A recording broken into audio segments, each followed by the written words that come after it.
I ask these questions, and honestly, the Bible is such a unique and beautiful book that we forget that the characters that we read about in the Bible are just ordinary people. They're just men and women like you and I are. The only thing that makes them seem to be so great is because they're mentioned in the Bible. And I'll be honest, if my name was mentioned in the Bible, I'd probably have the big head.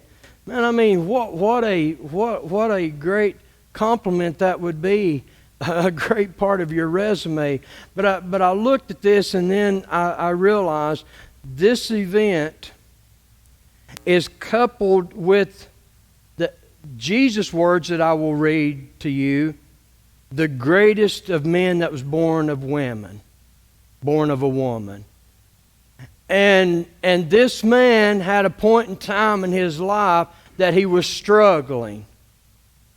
And we can learn from his struggles, because I will tell you that especially what I find in the church in America and a lot of the Christians in America is that I don't know, we have a sense of this entitlement, and we expect God, if I get sick, we expect Him to heal me.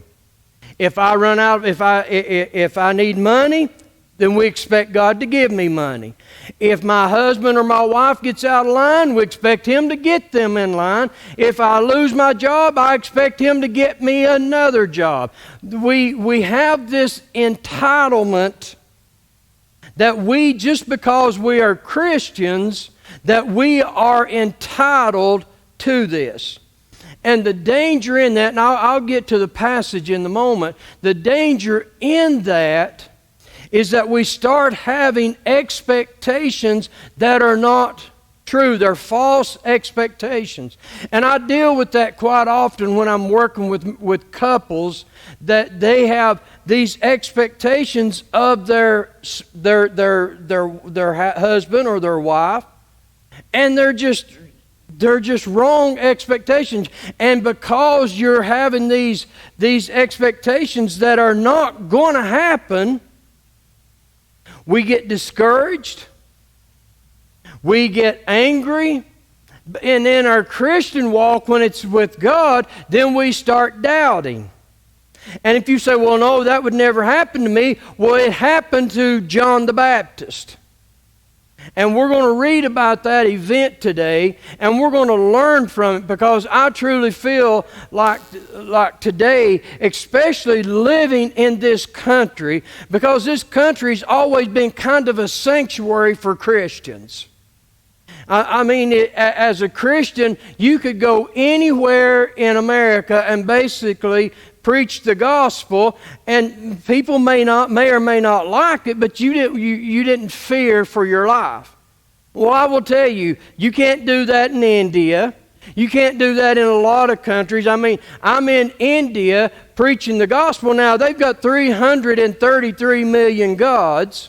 And I'm in the southern part of India, which houses 80% of the Christians that are in India. And I preach this message, all except in the message I added this: there's only one God, and His name is Jesus. So that created a firestorm, so to speak. So that night, Moses, the host there, he received a phone call from his neighbor, because he overheard, because here it's set up, we've got a church building, no windows, and we got speakers this big. And when you preach, it's being broadcast all over that area. So these people heard that message, and they heard that one God, because they're God-friendly. They don't have a problem with Jesus. Remember, they got 333 million gods. So they don't have a problem with Jesus. They just got a problem saying He's the only one. Well, that's what I was preaching that day. And that night, about 2 o'clock in the morning, he gets a phone call and said, this is what we're going to do. We're going to rape and murder your wife. We're going to kill your daughter. We're going to kill your oldest born son. And then we're going to burn your house down. And they're telling me, when I get up the next morning, they're telling me what's happened. And then Moses looks at me and he said, come on, we've got our conference we got to go to. I said, but what about this threat? He said, we learned to live with that. So don't tell me, don't even try to convince me that this country's not been a sanctuary for Christianity. It has been. But that is going away. That's why we must start having the right and the proper expectations of who Christ is and what we as men and women of God can expect from Him.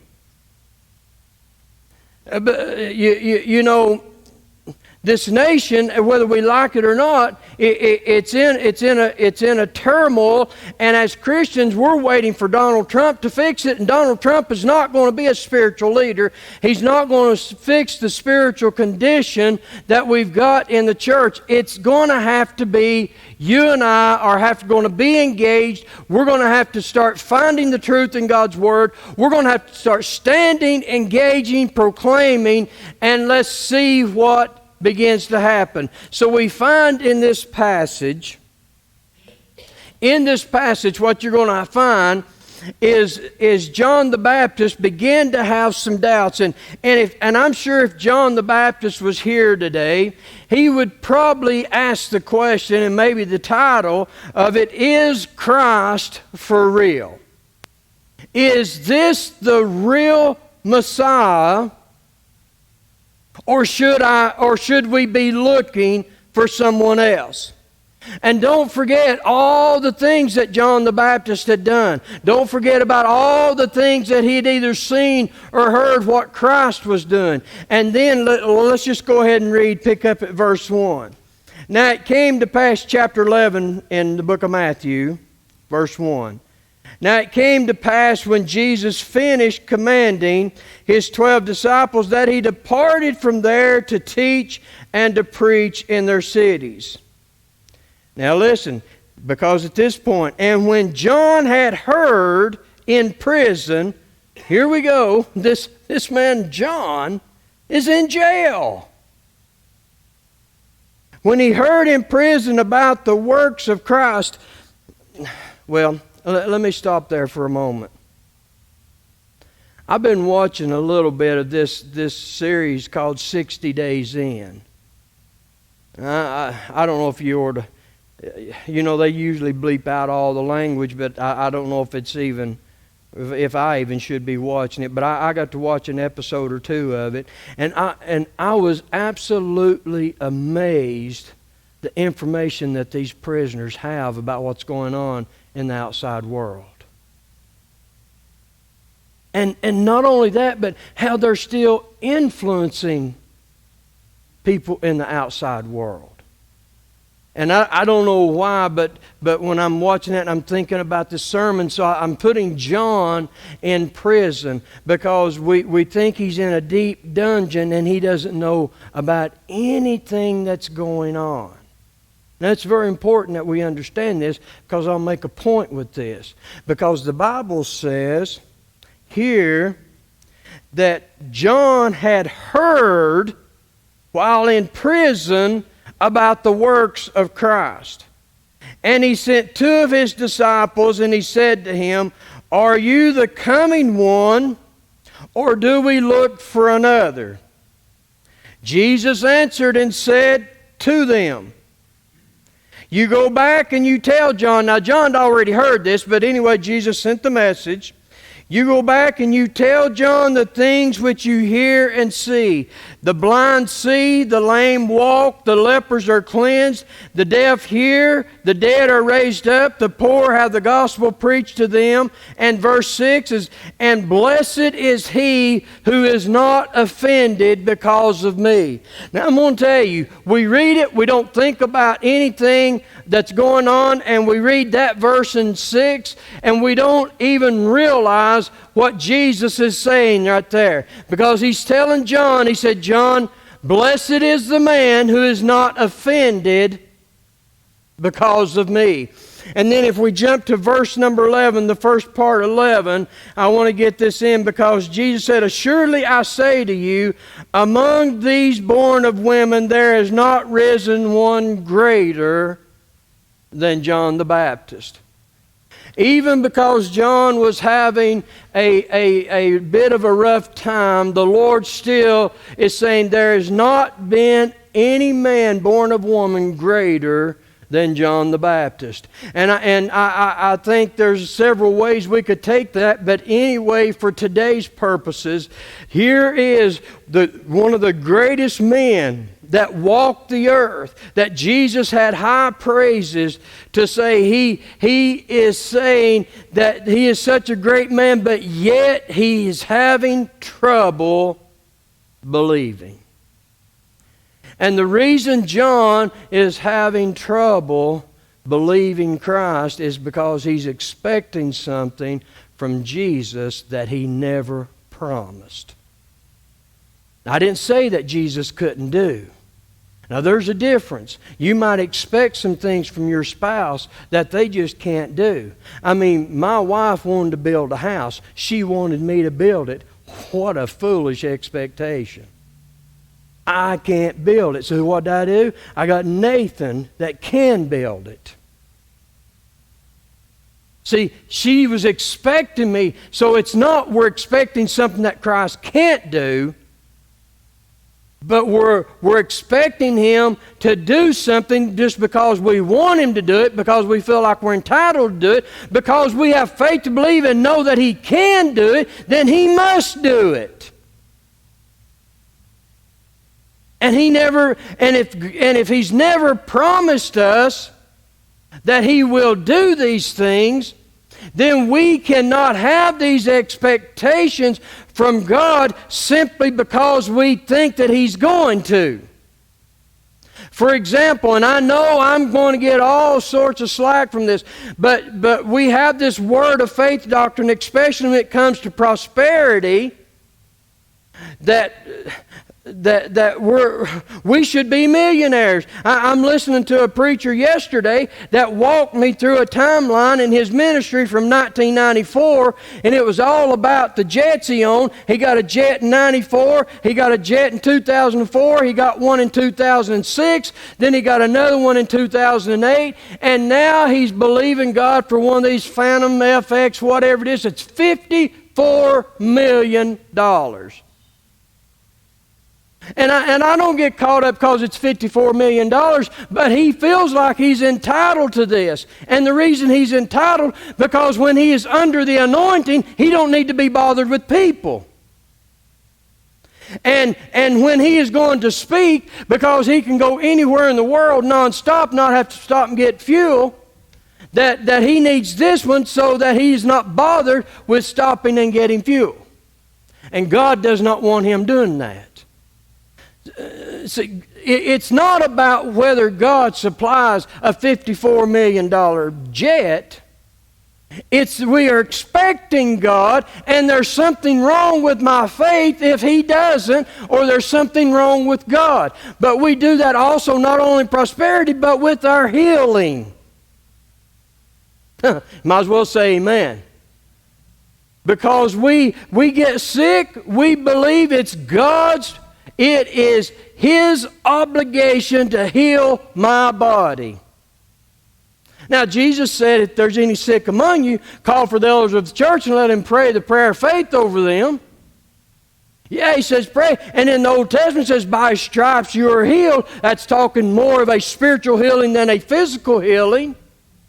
And can God heal? Absolutely. Do I believe God can heal? Absolutely. Have I seen God heal with my eyes miraculously? Absolutely. I have seen God. I have seen it before my eyes, Him do miraculous miracles. But God never promised me every time I got sick, I would be healed in this body.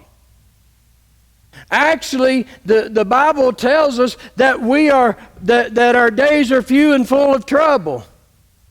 And we read all of these greats that we read about in the Bible and how they was martyred, thrown in prison, died in prison, beheaded, crucified upside down. And here today we are expecting, and if I'm not healed, it's because either my faith is in question or your faith is in question. Think about that. Just like if I don't have enough faith you can be healed, somehow I can stop the plan of God. But I am telling you, it's absolutely destroying people's faith. And when they see a loved one that dies, and this loved one has been serving Christ, and the Lord doesn't heal them physically, they get discouraged, and this discouraged is because of these expectations, these false expectations, and it leads to doubt, and you find yourself in the same boat with John the Baptist. Is this really the Christ? What if someone else comes and can bring a word and immediately he just rains fire down from heaven? If we're not careful, we'll start believing things that are not true. And again, it's not that God can't do it. It's just we think He's obligated. There are some things God is obligated to. And I'll talk briefly about those in a moment. There are some things that I'm telling you, you can stand right here and you can firmly announce that and proclaim that on your own life, and God will do it. Without a doubt. Every time. 100%. Never fails.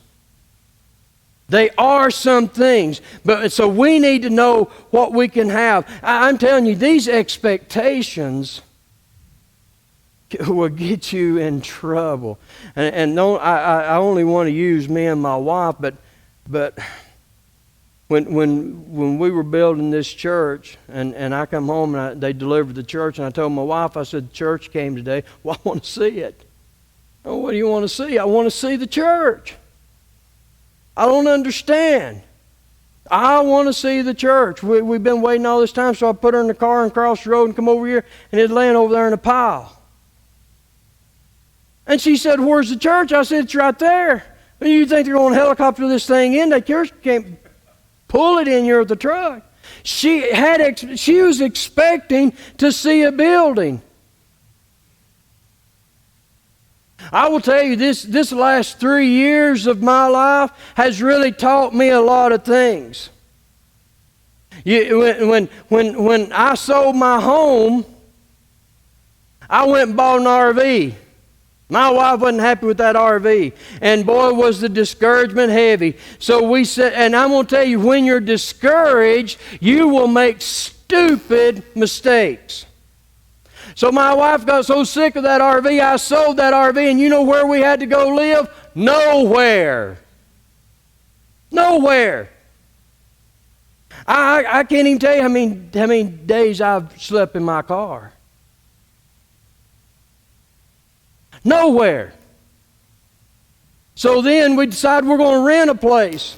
And we, I don't know, but because we want to get moved in our house, and we get tired of renting, so we decided we're not renting this house anymore. Here's the kicker: the rent was free.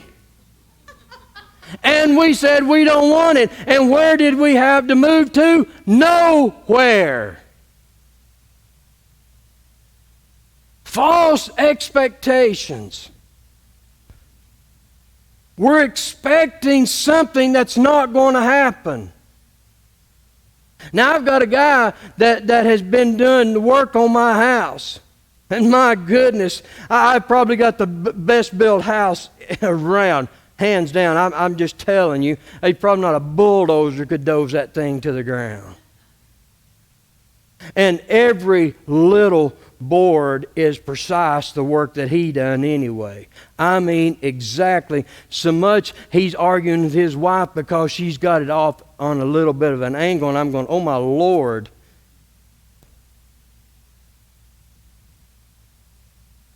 But at times that we have to hire outside people And you know what I found out? It was a false expectation. If they told you they were going to show up and do this job today, it's a false expectation to believe that they're going to be there that day. And do you know what it did for me, not my wife? I should have never did this. Everything I done, I've messed it all up. It creates discouragement and doubt. But you know what? That will cross right over into your spiritual life if you're not careful. You're expecting God to do some things that He may not do for you. When you read this passage, and let me throw this in, and I pray that you just don't take it the wrong way. Because we need to encourage people, and a lot of times we encourage people with all the good things that Christ is doing. And we need to do that. But in this passage, John already knew about all the good things that Christ was doing. That didn't make him feel better. That fueled his discouragement. You know why it did? Because he's saying if he can do that for all these people, why is he not getting me out of jail? Especially, I come to jail standing for him. I took on the church. When the Pharisees to come out to see what I was preaching, I addressed them, you brood of vipers. And when the government come out to see what was going on, I also engaged them by telling him, it is not right for you to be living with this woman while you're still married. And do you know what it got him? Thrown in jail. So I can only have to get in the mind of John, because these are regular people. They're not supernatural heroes. They're not these Captain Marvels and Thor and all these people. These are regular people, so I know how John had to be thinking. This is the man that's supposed to set the captives free, and here I am stuck in prison. So Jesus said, you go back and tell John the blind see, the lame walk, the diseased are healed, all of these things. John had heard that. But then he added the message to that. But you tell him, blessed is the man who is not offended because of me. That's not misquoted. That's not out of context. He's telling John basically, John, yeah, I am exactly the one. I am the one that you baptized. I am the one that is coming. You are the forerunner of me. I am that person. And John, I love you, but I'm not getting you out of prison. I have chosen a different path for you. Who would want that path? If I was in prison, let me tell you something. If I got out of prison and you guys wasn't meeting here every day to pray me out of prison, I don't know. I'd fire yous all. Because my main priority was get me out of prison. How can I do God's work in prison? But then we see John the Baptist, and he didn't get out of prison. He lost his head. He died in prison. We see Paul suffering in prison. Paul wrote Ephesians, chained to a guard, looking at the guard, and we get Ephesians chapter 5 about the armor of God. By him looking at a soldier. We see every one of these that are martyred, crucified on the cross, boiled in oil, heads chopped off. All for the sake of the gospel of Jesus Christ. And today, if we have a little hiccup in our life, then we need God to supernaturally move in and get me out of this situation. And God is trying to get through to us. It's in there that I need you right now. So we have these false expectations. We think He's obligated to do all of these things. Apparently, and if He doesn't, He doesn't care. Here I am standing, I'm fighting abortion, and it seems like the pro-choice people are faring better than we. And here I am trying to bring godly values back to our nation. We have meetings, and no one wants to come. The pastors are not on board with it. People would rather have evil people in office. And the Lord is, and I'm saying, well, Lord, what is the use in doing this? And it boils down to, this is where I have you, this is where I want you, and this is where you must be. The results are not in your hand. The results belong to me. You do what I tell you to do. Period. And then we get into the little pity party. Well then, where are you at, God? I'm doing this. Where are you? Apparently you don't care. And even if we're not careful, we'll get to where John the Baptist was. And we'll be saying, is this Jesus the true Messiah? Or is there someone else? And I will tell you this before I end this. When you begin to have these doubts, don't go to your pastor, don't go to your priest, don't even go to your best friend. Go to Jesus and work this thing out. You can work it out with Jesus. Don't lean on your own understanding. We must find how we can go to God and get this understanding. Because if we don't, we will continue to have these wrong expectations from God, and it will continue to mount and mount and mount. But I do want to speak briefly on what we can expect. What you can bet the farm on, you can take it to the bank. It's going to be there every time. I do not care where you're at. I don't care what you're going through. And when I say I don't care, I mean it doesn't matter how big or how bad it is. You can. And you don't have to go like on a scavenger hunt trying to find it. It's right here. Peace that passes all understanding.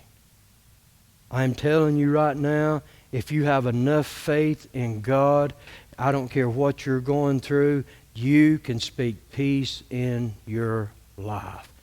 And it has nothing to do with if the situation changes or not. God will lift you up. He will give you such peace. And when He does, I want you to stop and pay attention. Not only thank Him, but pay attention to the surroundings and how everything is falling apart in your life. But for some reason, you're just fine. That you should be going crazy. You should be losing your mind. You should be on some kind of antidepressant to help you through this. But for whatever reason, something has come over you and you have peace that you can't even explain. It's beyond your understanding. That you can expect from God. And I'm going to tell you something. I don't care if you are lacking the funds to pay your bills. Give me peace, turn my electricity off. Because if I have the peace of God, I don't care if the electricity's on or off. If I have the peace of God, I will not care if I have a home to live in. Trust me, I have already walked that path. I actually know what it feels like to be homeless. And it wasn't because I had to be. I chose to be that way. There was all sorts of homes I could have went and lived. You don't have a clue how many nights my wife and I have been apart over the last 6, 7 months. She's staying in one place and I'm staying somewhere else. But the peace that surpasses our understanding. I'm going to tell you, unless you've experienced that, boy, it's incomprehensible. And you know what else I learned? And Dorothy and I learned this together. Because, see, we made a promise to one another years ago that we would never separate or divorce. Because, boy, I'm going to tell you, that can do it for you. So we realized that wasn't even in the equation. So we learned this together, and somehow the Lord showered us with being content in whatever the situation was. I don't know how to say it other than that. Whether I had a home or didn't have a home, whether I had a car or didn't have a car, just being content. Did you ever see me down and out? No, you had no idea the life I was living, because the Lord taught us to be content. I'm telling you, the Lord was teaching my wife and I some very, very valuable lessons during this that honestly I wouldn't trade. Now, we're in a home now, and boy, 750 square feet, and I am telling you, I wouldn't trade it for 40,000 square feet. I mean, it's absolutely amazing. Here is the next thing that you can expect God when you're walking through these trials. The purpose behind the trial. He's just not putting you through a trial just to go through a trial. No, there's a purpose behind it. And you can expect God to show you that purpose.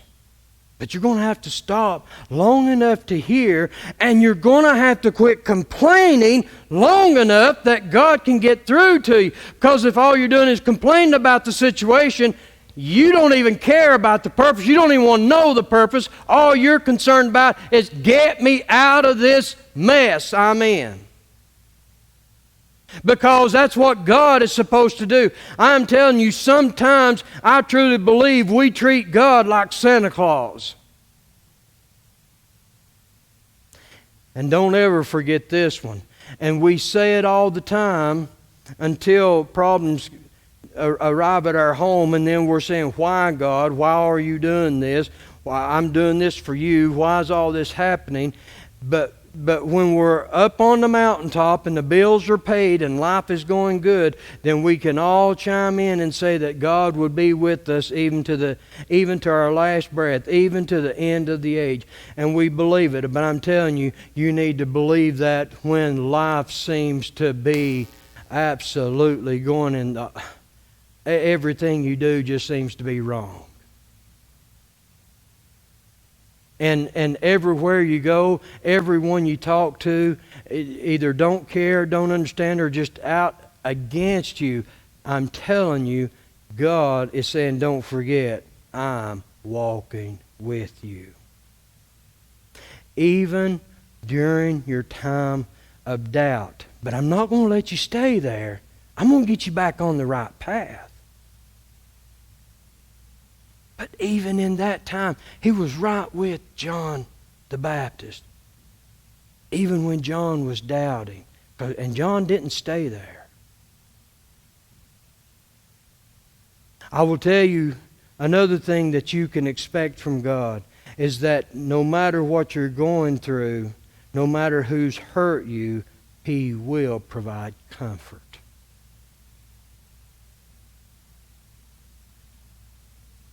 Guys, we've got to start standing on these truths rather than waiting for a pastor or someone to give us some type of deep insight that's going to make us feel better, because it's not going to happen. we're not smart enough, and regardless of what Word of Faith teaches, we're not little gods.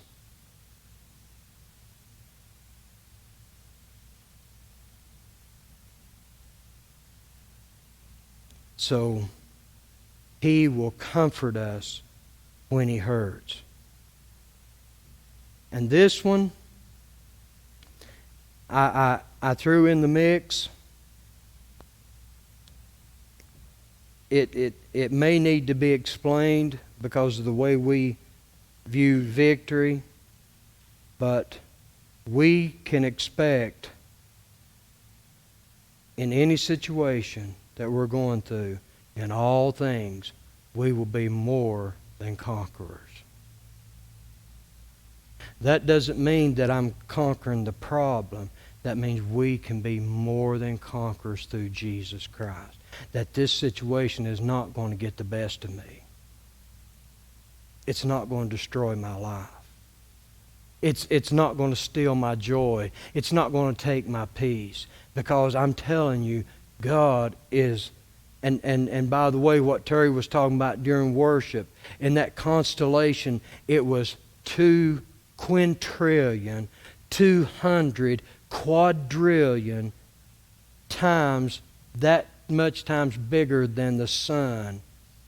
And we are told in the book of Amos that we are to worship the Creator, and it just named that one constellation.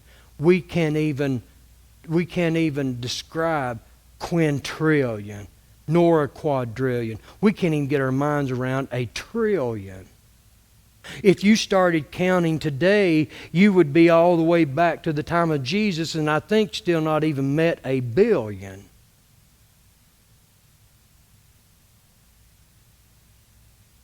And God created that one galaxy that's that much bigger than the sun. That's who we need to latch on to. And if He is that big, He and that smart, and He is, man, He knows what He's doing. We need to buy into this thing called Christianity, hook, line, and sinker.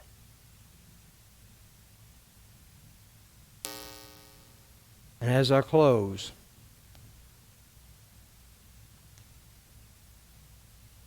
John asked the question. I can't remember, doesn't matter, but the question basically is this Messiah, this Christ, is He for real? Or should we go find another? And his answer is, I'm not only the Messiah, the Son of the living God, but I am the one that you are leading the path before. I am Him, and there is no other.